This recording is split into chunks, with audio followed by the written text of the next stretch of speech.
Good evening. I'd like to call to order the Planning Commission meeting for March 26, 2024.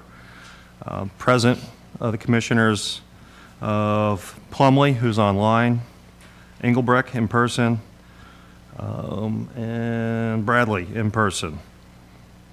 Absent is Commissioner Gore, and we have 2 vacant commissioner positions. Also online is our ex officio council member, Mr. Wiesner. We will not have the minutes available today for approval, so we'll approve those or possibly approve those at our next planned meeting. Public comment. During this time, citizens may comment on subjects of interest not on the agenda or agenda items. To ensure comments are recorded properly, please state your name clearly. Individual comments will be limited to 3 minutes to ensure maximum participation during this 15-minute time frame allotted for this item.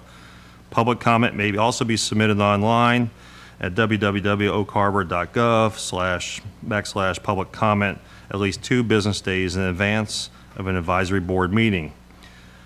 To this point, no comments have been received online. Do we have anybody in the audience that wishes to make a public comment? Seeing no volunteers, we will close the public comment section of this. Public hearing. During scheduled public hearings, interested parties will be given the opportunity to provide testimony or offer comments as applicable. To ensure comments are recorded properly, please state your name clearly. Please limit your comments to 3 minutes. We have not received any comments online about our agenda item of the ATP plan adoption. Do I have anybody in the audience that wishes to make a public comment regarding the ATP plan? Sure, go ahead, please. Can you step up to the podium? Thanks.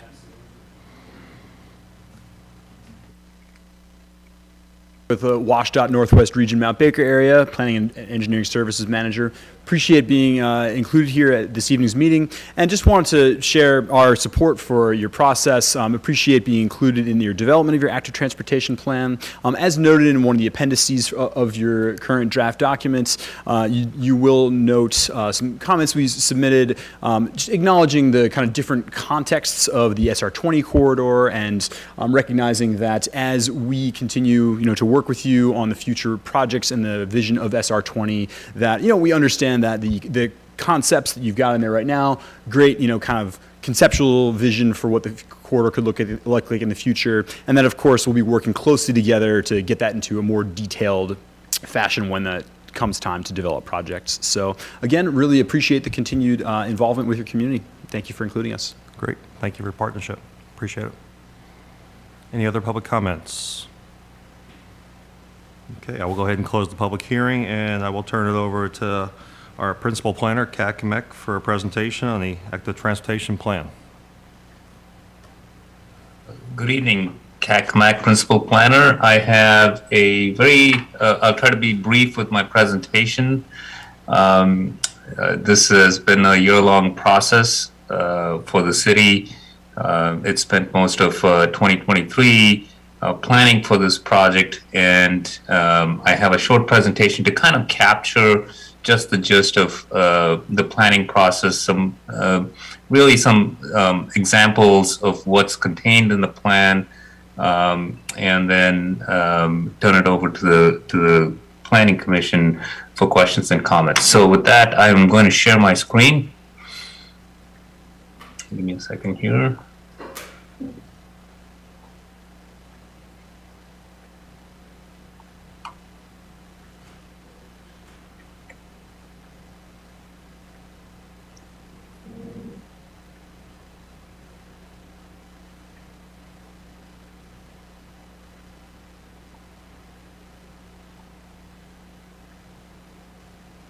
All right.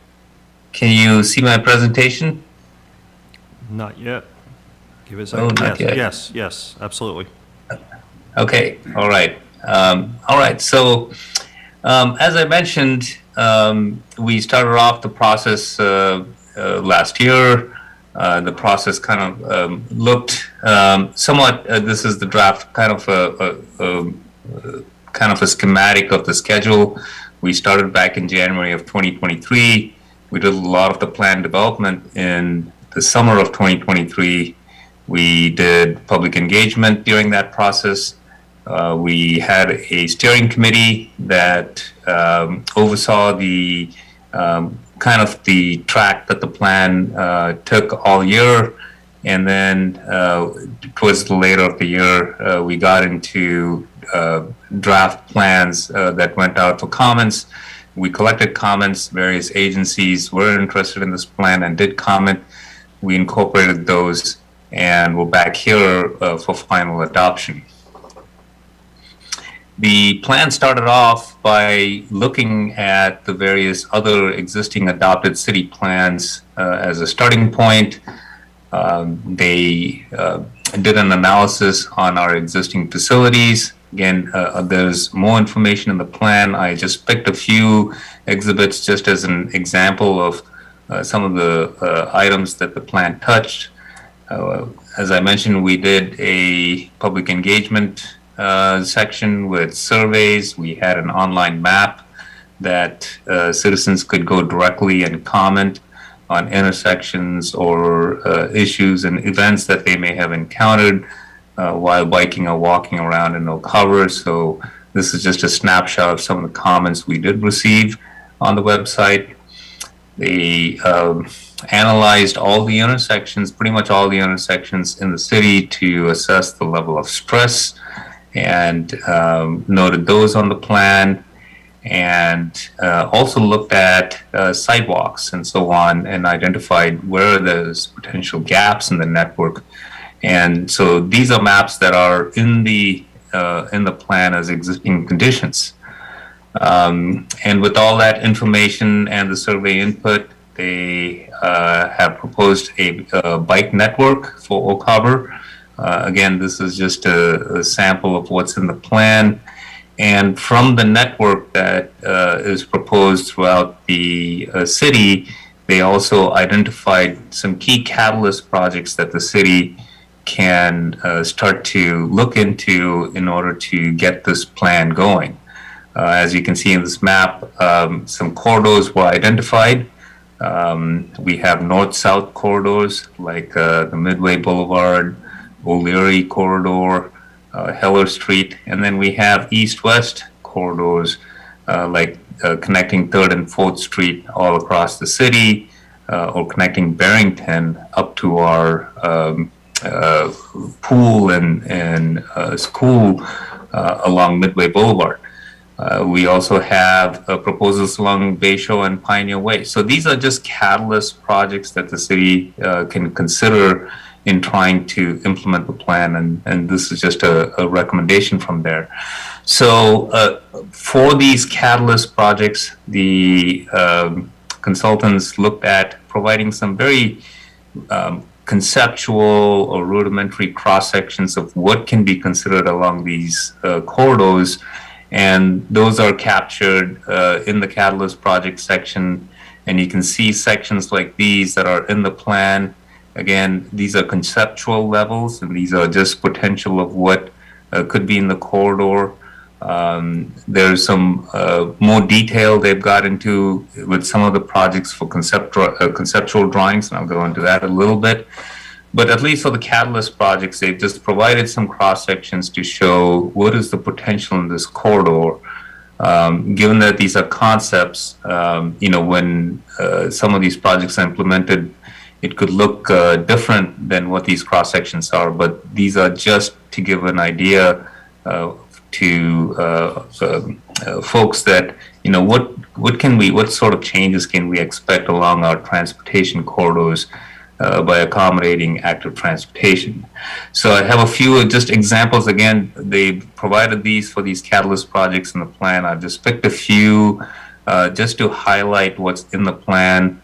As you can see, there are a couple sections that are indicated for the SR20 corridor. And this is, of course, a state facility, and we have to work with WashDOT in order to improve this facility. So this has been identified as a catalyst project in an important corridor. However, no detailed plans have been determined for this corridor because there are projects proposed 4 or 5 years from now, and it is better done. Detailed designs or detailed corridor work is better done when the funding is in hand and a project is imminent. However, these are just ideas to get the conversation started. So we have sections like these for the catalyst projects. This is, again, a section for the Barrington Drive. These street sections vary in terms of their corridor right-of-way width, what uses are surrounding them. So they do change in profile as they go through the different parts of the city.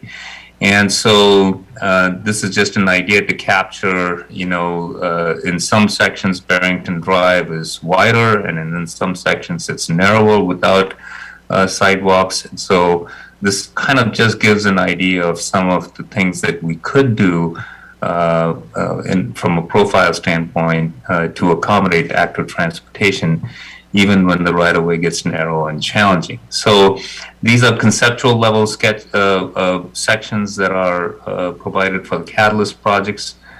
From the catalyst projects, there was adequate budget in our grant to look at conceptual design and provide planning level estimates for about 6 projects.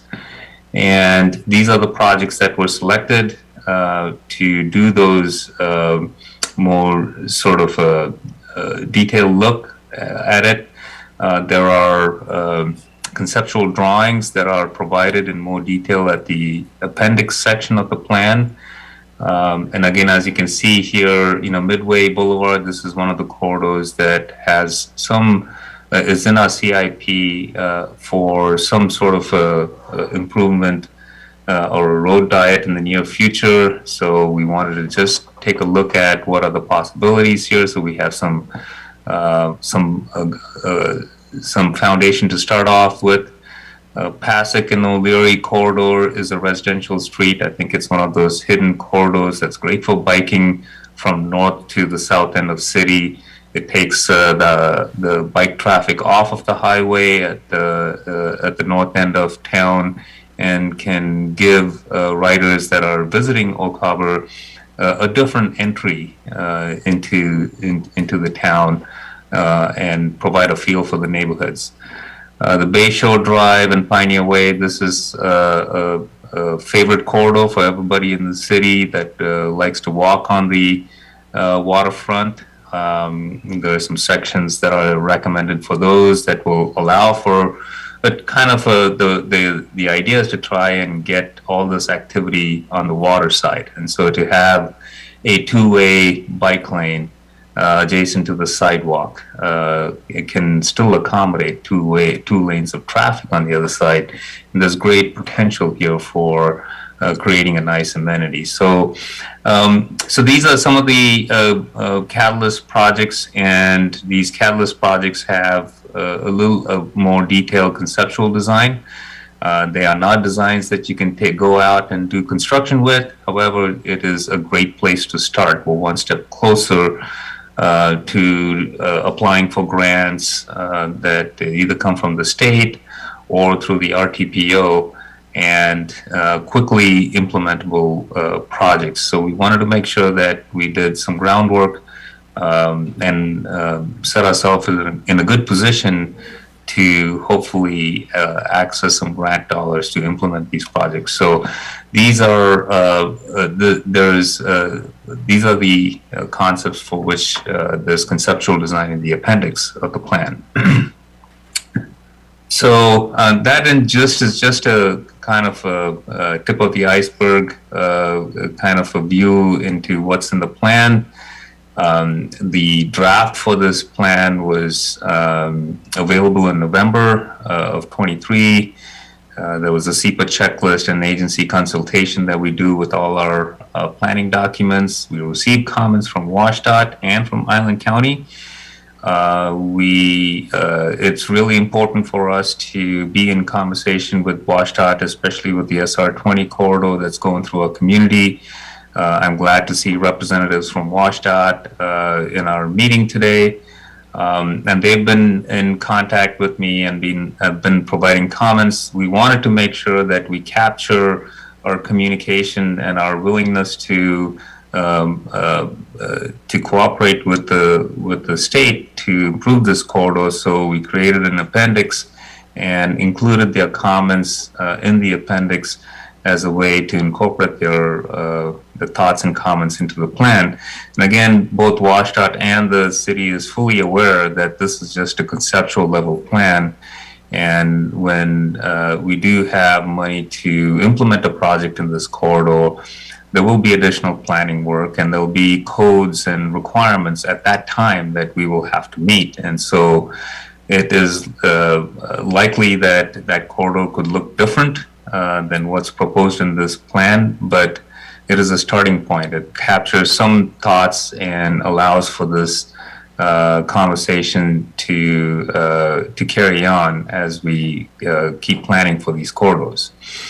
So we got the comments and revisions into a revised draft, and this revised draft has been available since the beginning of March.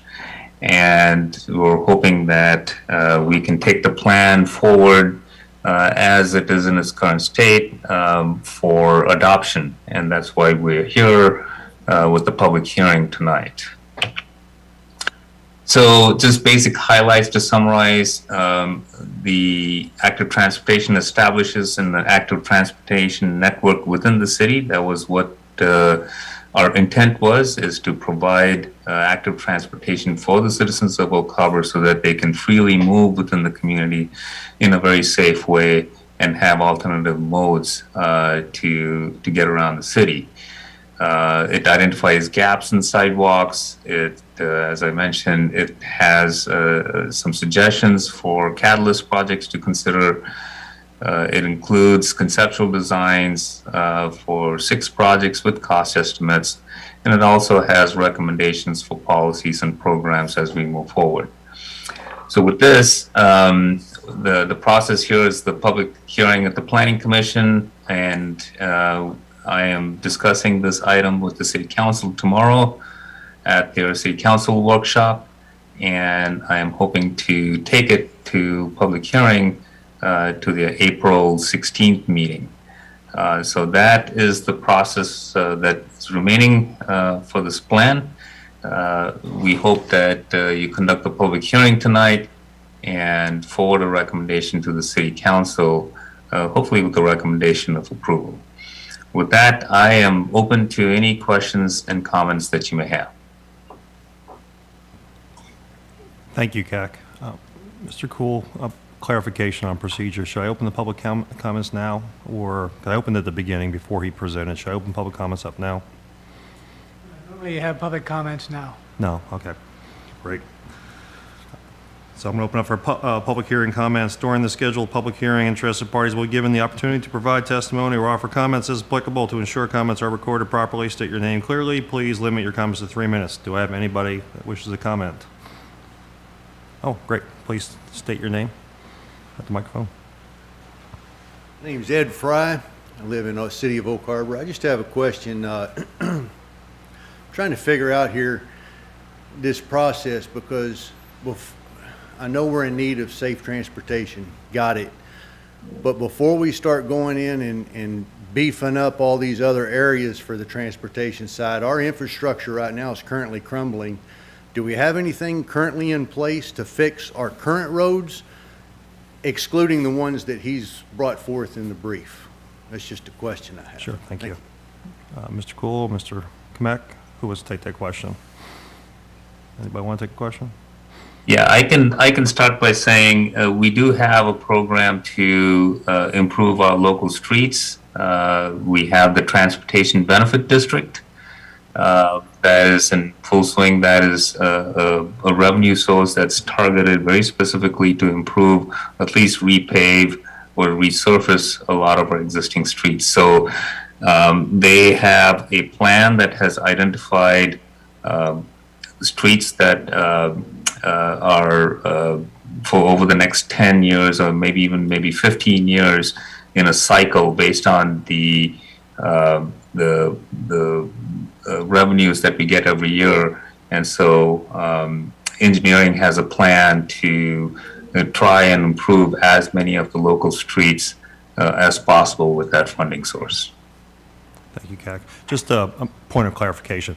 What we're doing right now is, from a planning commission, is this is a plan. This is something that the city is, and city council will take up as a guideline. It is by no way financed to start tomorrow or take priority over any other city. It's a plan that if the city does have money in the future that is designated just for this plan versus city infrastructure, whether it comes from cities, federal grants, or state grants, we have a plan in place versus trying to figure out what we're going to do in the future. So this is just a plan as we move forward.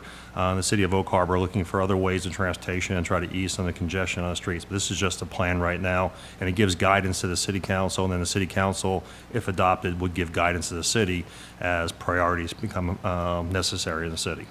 It's just a plan. Okay, great, thanks. Any other public comments? If I could just jump in with a comment real quick, like on that, I just wanted to address and let the citizen know that we're 3 years into that plan that CAC's talking about. This is we've been funded for 3 years, and so each of the streets in the city were identified based upon their severity. So we're starting kind of a little bit with the worst first, and we're also starting with the ones that we have the best chance of saving and doing work on now so they don't become worse and cost more to repair. So it's kind of a little bit of a juggling act, handling the crumbling ones, but also preventing the ones to start from starting crumbling. So engineering's got a map, and I'm sure anybody from staff would be happy to get you hooked up with that map where we've scored every street in the city A to F, then we've put that into a plan in which each year we're trying to get as much accomplished. We've been working jointly with Island County for the past few years, although this year I think we've got private contractors that are stepping in also, but we found buying, kind of in bulk and doing that while they were doing some of their roads actually was a pretty big cost savings. And yeah, certainly I think I can speak for council on this one. Certainly council's intention to continue working on infrastructure projects, and we hear it, we see it, and we feel it loud and clear. And I know everybody on staff in public works and engineering is focused on the same, and it's a matter of time and money at this point, and playing catch up. So we appreciate the comment. Thank you, council member. Any other comments? Do I have any comments or questions from the commissioners? Commissioner Plumley, are you raising your hand?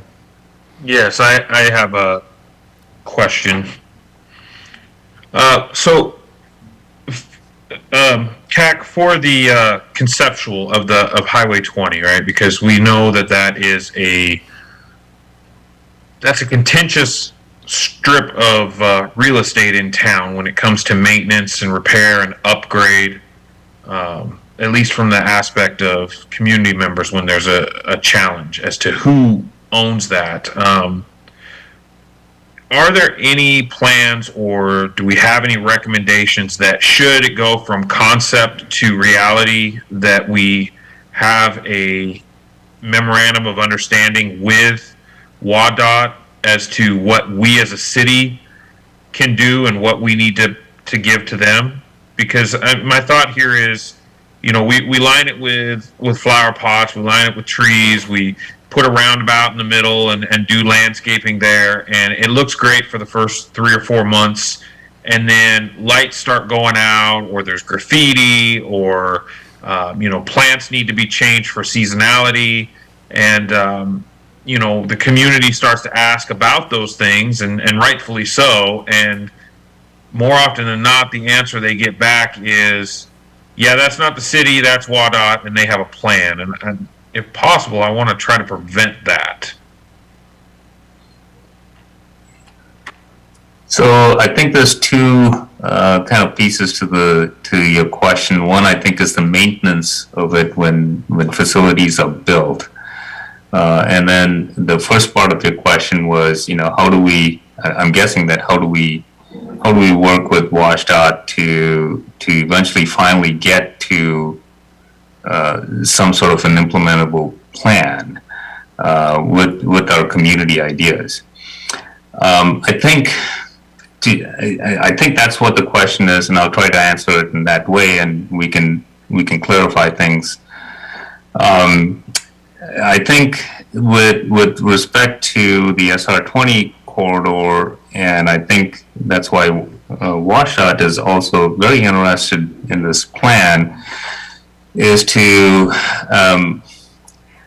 this is Oak Harbor's plan, and it's going to try and capture Oak Harbor's ideas. And I think the sections that are portrayed in the plan for the SR20 corridor is just basically based on the survey results that we got from the community in terms of what kind of trail is their preference when it comes to safety.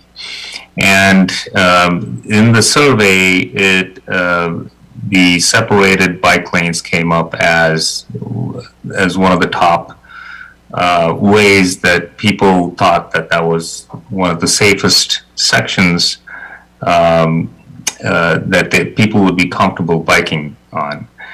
And so we as staff, at least working with the consultants, tried to capture that as best as we could as an idea that the citizens of Oak Harbor prefer something like that.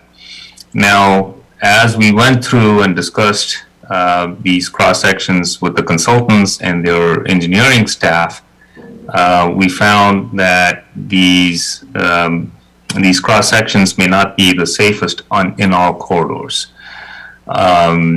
Just because of how the corridors are laid out, or based on the right-of-way, or based on speed limits. There's various factors that go into these designs, and so it became very evident that we should kind of capture what we think are initial thoughts, but we should also be open to working with WashDOT.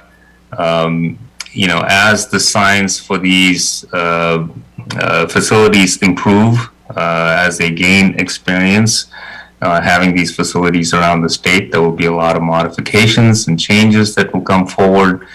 And we want to be careful not to lock ourselves into something that may not be very beneficial in the long run. So one way for us to try and capture something in our plan in terms of Oak Harbor's thoughts, and then including WashDOT in the entire process, capturing their comments, just sets us up for a coordination and a cooperative effort moving forward in terms of what section we'll end up with SR20.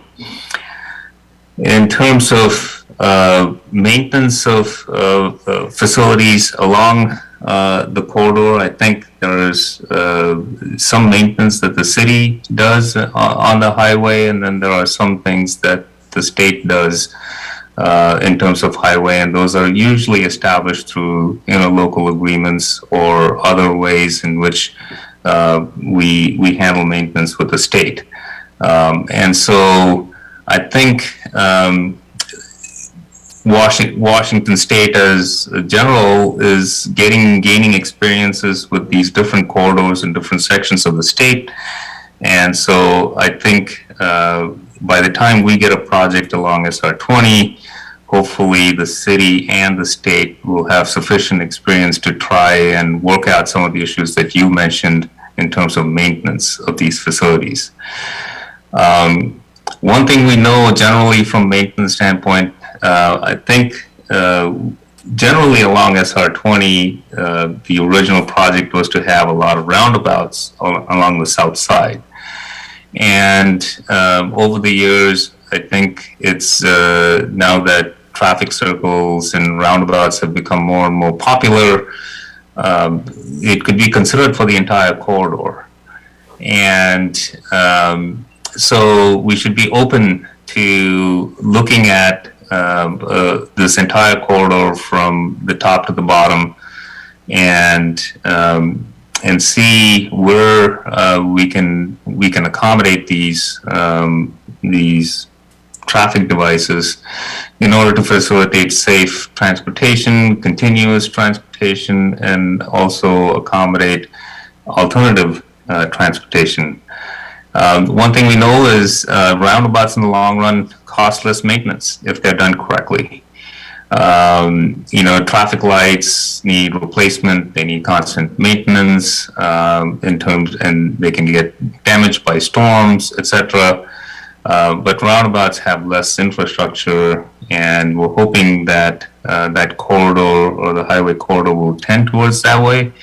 And in the long run, hopefully there's less maintenance overall for the state and the city. So I don't know if I touched on your questions.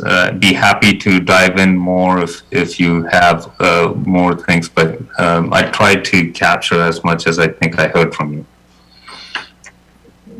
No, thank you. You actually answered, I think, some questions that I hadn't thought of. But mostly what I was hoping to kind of capture here was that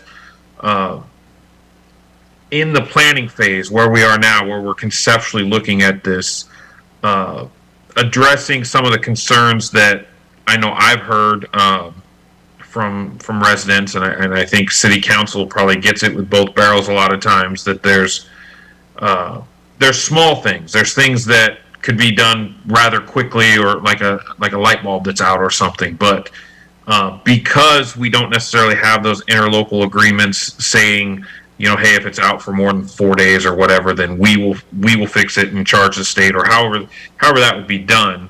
I was mostly just asking if that was something that we could approach in a way that would kind of preempt any of those concerns that residents have had with the current structure and with other plans that have come forward. I hope that makes sense. Yeah, absolutely. We could do that irrespective of what we have in the plan. I think what the concerns that I think you bring up could be addressed.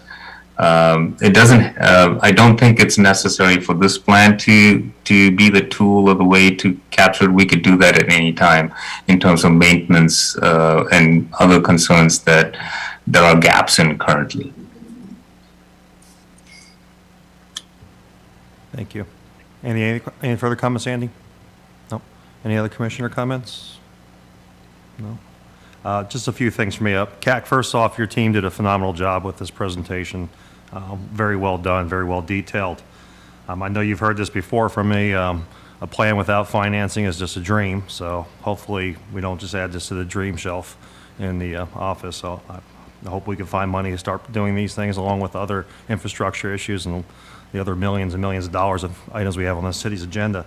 I assume that if passed by council, we would adopt this into our codes for builders and buildings and developments and things like that to require, if they do large developments, to put the active transportation plan and bike paths into neighborhoods and certain widths of sidewalks and so on and so forth?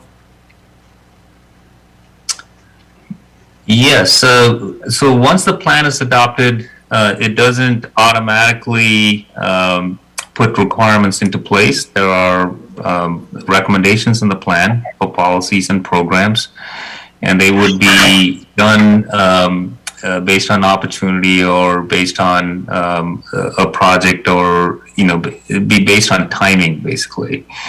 So the adoption of the plan by itself doesn't set into place any requirements. What it does do is provide for street sections. So if we have a development that occurs along one of these corridors, we would have this plan to be able to chat with the developer to see how they interface with the street section of their project. But primarily we see most of these corridors being public projects. These catalyst projects being initiated by the city because it's an entire corridor, and although developments and things like that would have a potential to improve a narrow segment of their frontage, the city is better benefited by investing in an entire corridor and making changes to the entire corridor. However, this plan will help if we need right-of-way dedication that's wider than what is currently there, and if this profile indicates that there's potential to do that, we will ask developers to reserve right away and so on at the time of development. So the plan does help in that way. But its policies and recommendations are one more step. If there's a policy recommendation to do some code changes, then that's another code change that will come forward to the Planning Commission and the City Council and will require action to put that into place. For example, one of the recommendations in the plan is to reduce the speed limits throughout the city. Again, that would take a code amendment to actually go ahead and do that in certain sections of the city, and we may have to do some text amendments to the code to do that. So there are several recommendations in the plan that will come forward based on as needed basis, but the plan itself will not automatically set rules and regulations in place. Thank you. One other question. Not here to debate the safety of a pedestrian at a circle on Highway 20, but whoever came up said that they're safer, I'll have them step off the curb crossing from Walmart to Sonic in July on a Saturday at 12 noon and see how safe it is. But if the circles do require us to move those active transportation plans away from, because right now we have traffic comes to a stop for pedestrian crossings. If we put a circle in, traffic does not come to a stop, it continuously moves. If we have to move that active transportation plan for an active crosswalk to a city street, maybe 50 feet or 100 feet down from the circle, does the state pay for that, since they caused it? Likely not. I mean, it just depends on the conditions. You know, we are hoping that when the state comes into this corridor, that we have adequate plans in place to say that the community wants this facility in the corridor. So it'll be nice if we can design the corridor to accommodate that. And so again, like I said, you know, the profile currently shows like a two-way bike lane, but that may not be the right way to do it. It may be a separated bike lane. They may think that that's safer. Now, there's a lot of recommendations for pedestrian refugees. As you mentioned, you know, the highway is wide, and if people are making crossings, that they have safe places to be when, as the traffic is moving. I think there are recommendations more for kind of mid-block crossings that are lighted. Those may be a little more safer to cross if people feel like they can use a crosswalk and a lighted pedestrian crossing so that they feel safer that way. So I think when the project does come due, the community will be involved. We would like the community to be involved so that they can share with WashDOT their concerns. And WashDOT is pretty good at taking safety into concern. So I think before this corridor is designed, there will be adequate public input to try and accommodate the public's desire for safety in this corridor as best as they possibly can. And I think this plan sets the foundation for it, for that discussion to happen. And just one real quick, easy question. Catalyst projects adds up to a little over 12 million. Is that just for planning? Is that for planning and development, or is that an estimate of actual build out? That's just a planning level estimate. The project could be more or the project could be less. It can go either way when we get into the details of the design, because cross sections can change, elements can change. You know, there may be some more, attachments to the street that we may have to purchase, or we may eliminate some. So it's hard to tell. They're just planning level estimates, very approximate, shot in time, just to give us an idea. If we go to the RTPO and want to put in a project for alternate transportation, we have to have some idea of how much money to ask for that project, and that's all this dollar amount tells us. Got it. So that's just for clarification. 12 million actually is not just another plan on the shelf. The 12 million is, if your estimates were correct, 12 million actually gets us 6 catalyst projects, correct? Yes, Gotcha. it'll get us six corridors, hopefully. Go ahead. Real quick, so John brought up a pretty good point. You know, the traffic circles are becoming more and more popular, and it does help traffic along. You kind of hit it at the mid-grade crossings or whatever. I was talking to a member of the Oak Harbor community, one of the residents here who's blind, and he was talking about how difficult it is to cross some of these streets because of the way the traffic is now. And if you put in these traffic circles where traffic doesn't stop, have we thought about how blind people can navigate these streets now as you speed up the traffic? Even if you reduce the speed, it still never stops.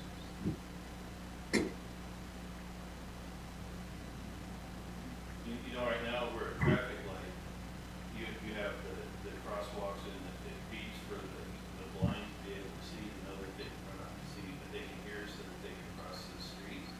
With the traffic circles, how do they get across?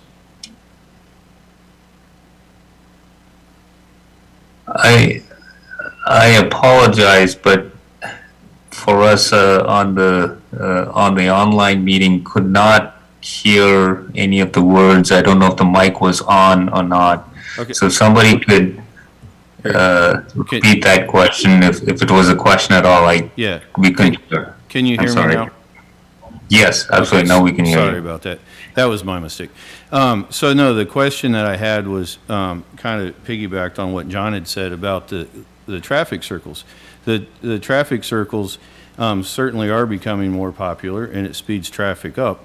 But I was talking to a resident of Oak Harbor who's blind, and he was talking about currently how difficult it is to cross the streets. And if you put in traffic circles where traffic, and even if you reduce the speed limit to where the traffic's going slower, but if it never stops, how do they navigate the streets? Yeah, a good question. I don't have a straight answer for it from a plan perspective. I think these are details that engineers actually pour on and when they actually make the actual detailed design. So we have not taken a shot at trying to design the SR20 corridor. So in the plan, you will see we have catalyst projects for other corridors in the city, but we stayed away from trying to tackle any of the projects on the highway, again, because it's not one solution, one way to address that, and WashDOT is also very aware of that, and so we both kind of stayed away from trying to get into too much detail on what the SR20 corridor should look like. The traffic circle thoughts come from the original design that was proposed for the south side of Oak Harbor along SR20 as a way of congestion relief. And I think that's what the project that's in the state list of projects that could potentially get funded in 2027 or 2028. And the current scope of that is traffic circles, but we are trying to talk to WashDOT and try to keep that idea open so that it could be something else, or it could be the whole corridor. The scope currently was from Barrington or 8th to Scenic Heights, I think. And we're asking WashDOT for that project to be considered for the whole corridor to see if we can find solutions for the whole corridor. So I do not know, or I may not be able to answer that question, at least from a plan level right now, but those are definitely points of interest when we do get into designing a project for implementation. Yeah, thank you. Yeah, I realize it's a plan right now. I just want to make sure that as we go forward and plan farther, that we think of the members of our community that don't have sight, that are going to have difficulty navigating across bike lanes and roundabouts and all that other stuff. So thank you. Absolutely. Any other commissioner comments? Kat, can you put up your recommendation for the motion, please? I sure can.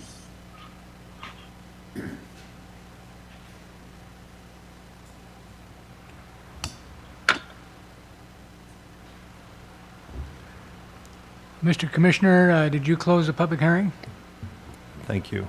At this point in time, I'll close the public hearing.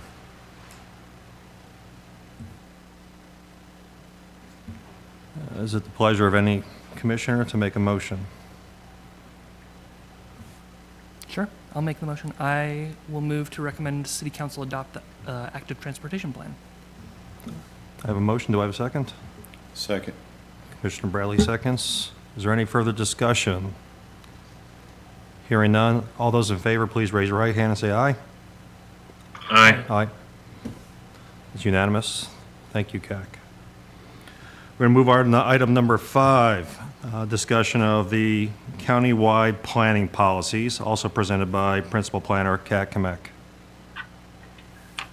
Evening, here again. I will make this a very short presentation. The Planning Commission has had discussions about the countywide planning policies in the past, so this is just to move the planning policies forward into the adoption process. And so I have, again, a short 3 or 4 slide presentation just to get the commission up to speed, and for anybody in the public that's watching, just to give them an idea of what we're considering here.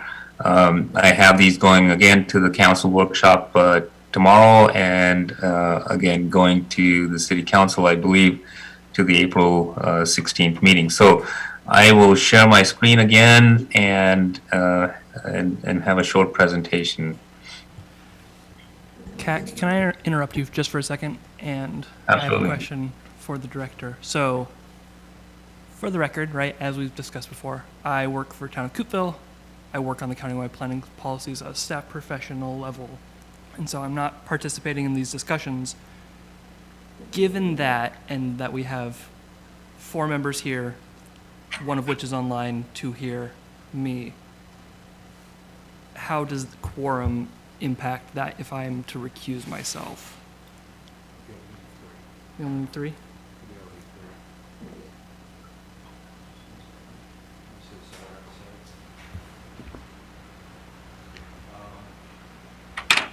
Correct me if I'm wrong, David, but Sarah sent me an email today that that 3 would constitute a quorum. Is that in your understanding also?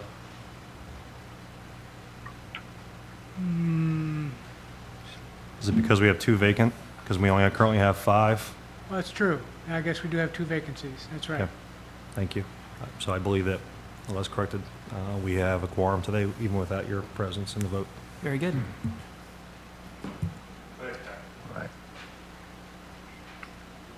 All right. Thank you for clarifying that. All right, I'm going to jump into my presentation. So again, countywide planning policies, they're referred to as CWPPs or CPPs. They are a requirement of the Growth Management Act, and the GMA requires that the counties and cities subject to the GMA requirements have a countywide planning policy, primarily to establish consistency. And this is evident in how we plan for our population projections and how we do housing allocations. And so this round of countywide planning policy amendments are targeted mainly towards the 2025 major update. The Planning Commission is familiar with that project. We're slowly starting to begin that work. We've just very close to hiring a consultant to help us with that.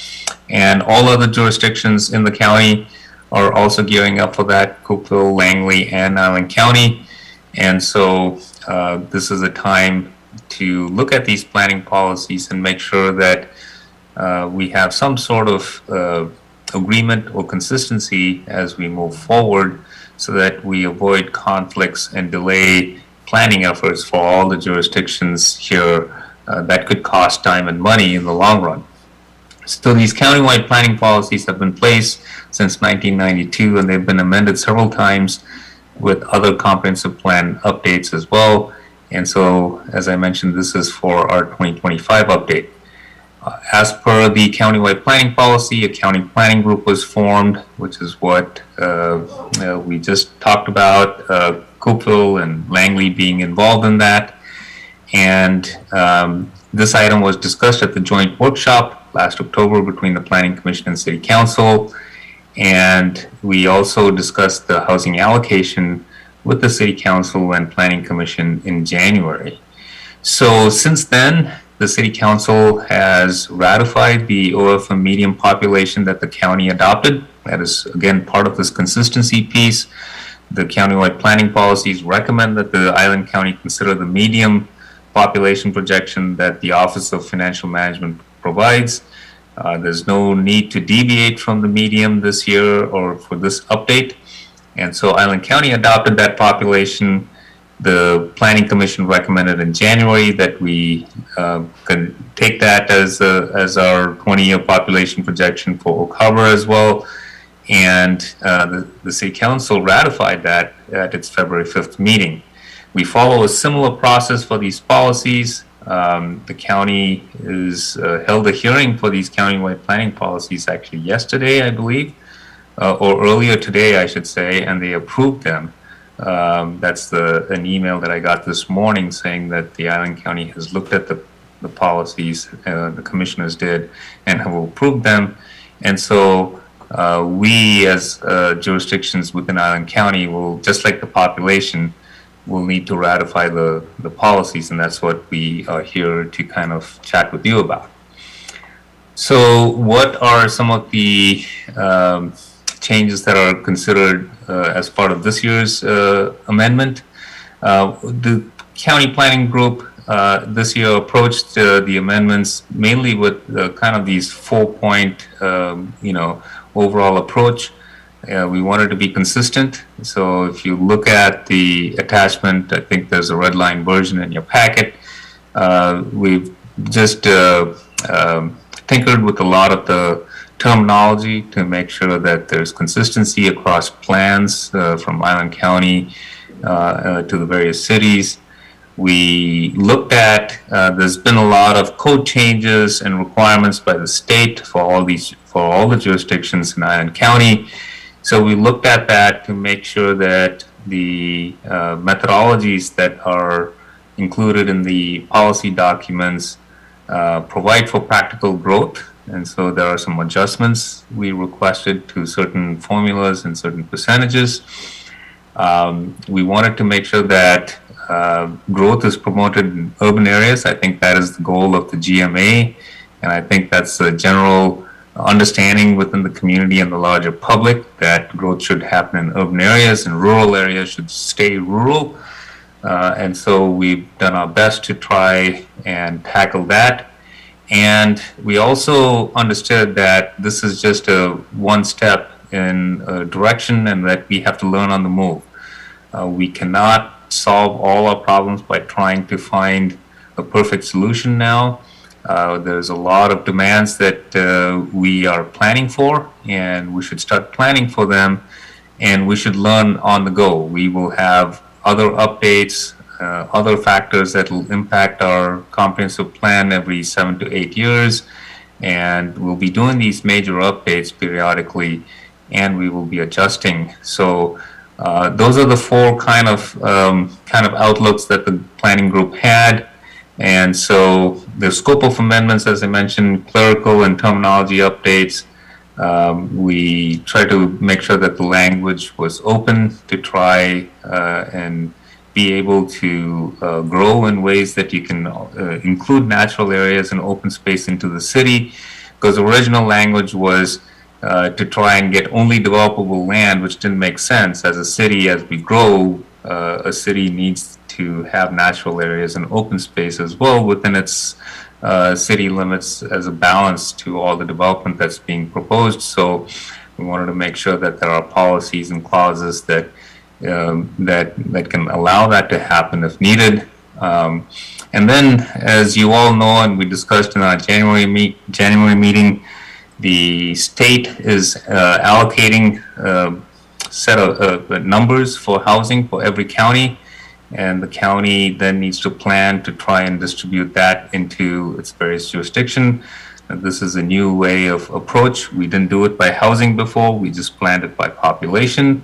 But now that housing is a hot topic, the countywide planning policy is the venue or the tool by which we can plan for housing in a consistent way across the county. And so this new tool, Housing for All Planning Tool, HAP tool, has been included into the countywide planning policy. It's in the appendix, and it has a table that contains our allocations. So some of the highlights of the countywide planning policy so far, again, as I mentioned, the population of 102,639 is what Island County is planning for.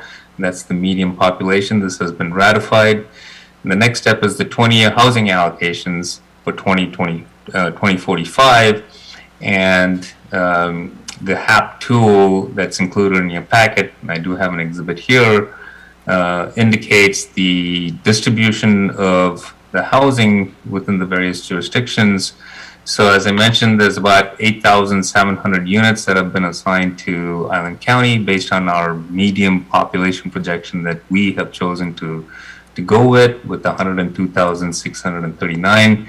And you can see in the table the four rows below Island County, Cookeville, Langley, and Oak Cover. You have the distribution here of the number of units that each jurisdiction is allocated as part of this process.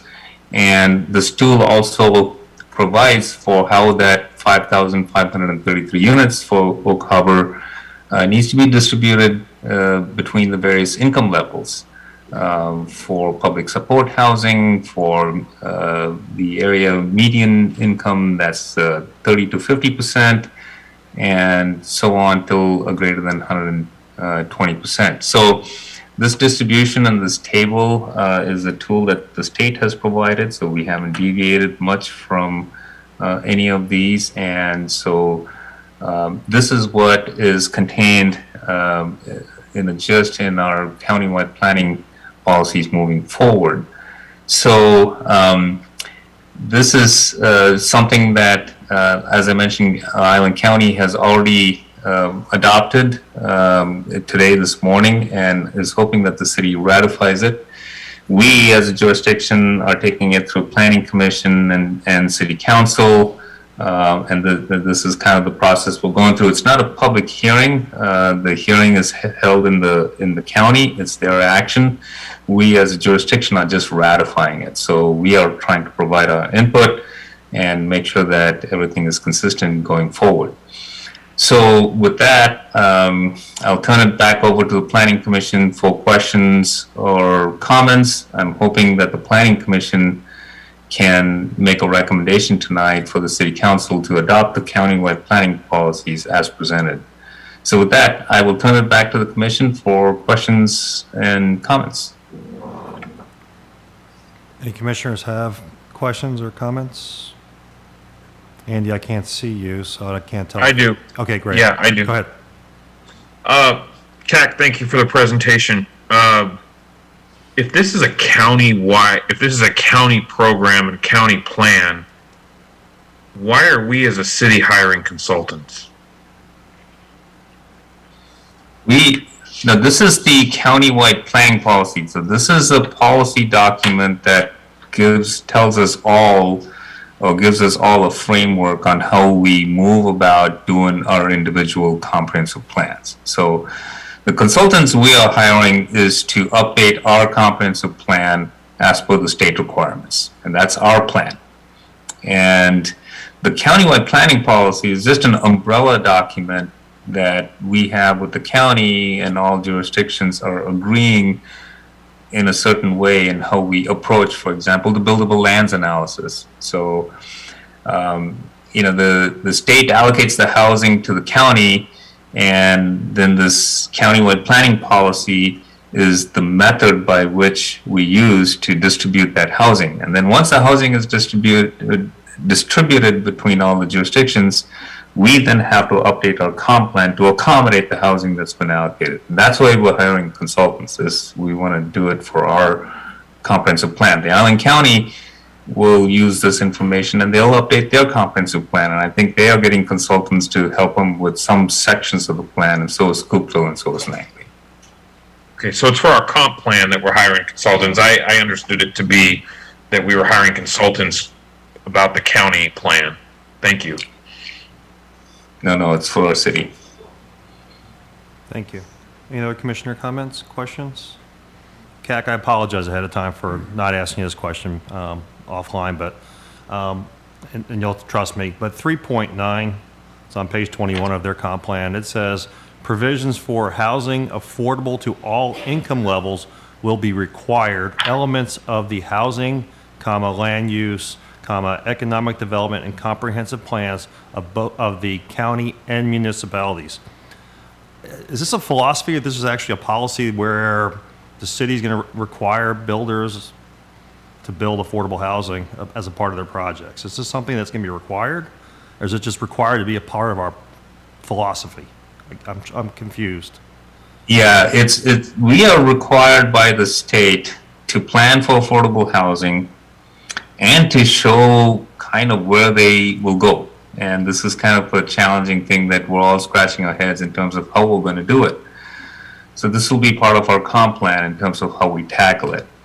The general approach would be to try and do it by density. So we would equate, wherever there's opportunity for high density through land use designations, that they will accommodate a certain amount of affordable housing. So we'll be calculating our provision for affordable housing from a very general and land use standpoint of view.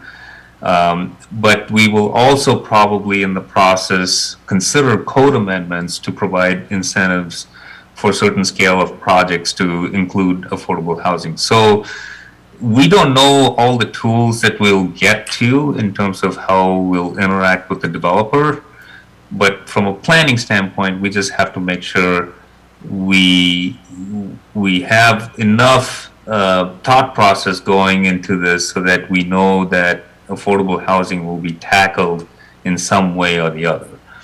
But right now I can't tell you what are the tools that we will decide to use in order to engage developers in trying to provide for this. Okay. My only concern was that I thought we were going to require builders to incorporate this into theirs. Incentives, I've been a big believer in the incentive program, but as a requirement to build affordable housing, that sometimes we have a housing shortage and I want to drive builders away to Anacortes or someplace else because we're requiring a certain percentage of affordable housing as part of their project. So it's just a question I had when I was reading the document. So. Absolutely. And I don't know if you can jump from one jurisdiction to the other and escape requirements. Right now, the state of affairs is that all cities are so much pressure to do affordable housing.